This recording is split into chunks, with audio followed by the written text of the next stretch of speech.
मित्र, लगमा ग्रामः कुत्र अस्ति? लगमा ग्रामः आम्, लगमा ग्रामः बिहार राज्ये दरभंगा जनपदे तारडीह प्रखण्डस्यान्तर्गते वर्तते। तत्र आश्रमः वर्तते वा? आम्, एकः आश्रमः अस्ति।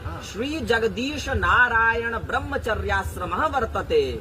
तत्र यज्ञः समायुज्यते खलु? आम् मित्र, तत्र श्री लक्षचण्डी महायज्ञस्य अतिविष्णु महायज्ञस्य चायोजनं भविष्यति। कस्मिन् दिनाङ्के?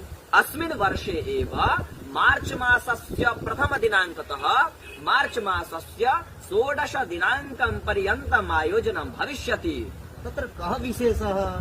मित्र, तस्मिन् यज्ञे आभारतात् 200 पण्डिताः समागमिष्यन्ति, अनेके धर्मानुरागिणः समागमिष्यन्ति, अनेके तपस्विनः अपि आगमिष्यन्ति। मित्र, एतादृशः महायज्ञः अभूतपूर्वः अकल्पनीयश्च वर्तते। तत्र भवान् अपि गमिष्यति वा? आम्, अहं तु अवश्यमेव गमिष्यामि। भवान् अपि गन्तुमिच्छति खलु? आम् आम्, अहमपि गमिष्यामि। तर्हि भवतां भवतीनां चापि उपस्थितिः सादरं प्रार्थ्यते। धन्यवादः।